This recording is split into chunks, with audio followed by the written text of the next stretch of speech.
વિધવા લગ્ન વિશે હિન્દુ ધર્મ ખરેખર શું કહે છે? શું તે ખરેખર આપણા ધર્મની વિરુદ્ધ છે? આ સમજવા માટે આપણે તે સમય તરફ પાછા જવું જોઈએ જ્યારે ઈશ્વરચંદ્ર વિદ્યાસાગરે ભારતમાં વિધવા પુનર્લગ્ન માટે ચળવળ શરૂ કરી હતી. બાળ લગ્ન 18મી સદીમાં પ્રચલિત દુષ્ટ પ્રથાઓમાંની એક હતી. આ કારણે ખૂબ જ નાની છોકરીઓ વિધવા બની હતી. તે સમયે સમાજમાં વિધવાઓની ઘણીવાર ઉપેક્ષા અને દમન કરવામાં આવતું હતું. વિદ્યાસાગરે આ દુષ્ટ પ્રથા સામે અવાજ ઉઠાવ્યો હતો. વિદ્યાસાગરના ગામડામાં ઘરમાં રહેતી એક સગીર માત્ર 11 વર્ષની ઉંમરે વિધવા થઈ ગઈ હતી. નાની ઉંમરે તેને સફેદ સાડી પહેરવાની ફરજ પાડવામાં આવી હતી. તેનું માથું મુંડન કરાવવામાં આવ્યું હતું અને તેને એક રૂમમાં છોડી દેવામાં આવી હતી. જાણવા મળ્યું કે એક દિવસ 11 વર્ષની છોકરી અસહ્ય ત્રાસ અને જુલમ સહન ન કરી શકી અને તેણે આત્મહત્યા કરી લીધી. આ ઘટનાએ વિદ્યાસાગરના મન પર ઊંડો ઘા છોડી દીધો હતો. આ જુલમને નાબૂદ કરવા માટે વિદ્યાસાગરે હિન્દુ શાસ્ત્રોનો અભ્યાસ કર્યો અને દલીલ કરી હતી કે હિન્દુ ધર્મમાં વિધવા પુનર્લગ્ન પ્રતિબંધિત નથી.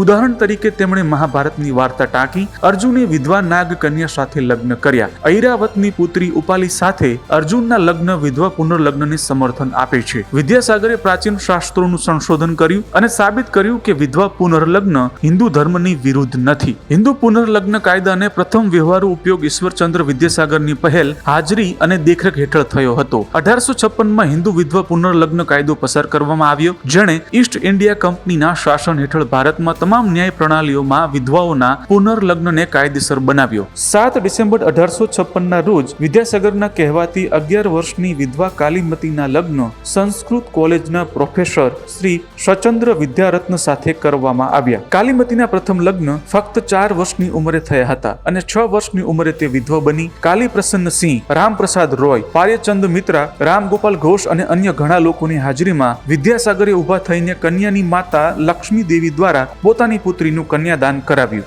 આ સાથે જ આ દિવસની આસપાસ ઇતિહાસ રચાયો. વિધવા લગ્ન અધિનિયમ પસાર થયા પછી આ એક મોટું સામાજિક પરિવર્તન હતું. વિદ્યાસાગરને સન્માન આપવા બેચે ઠક વિદ્યાસાગર ચિરજીવી હોય ગીત રચવામાં આવ્યું હતું.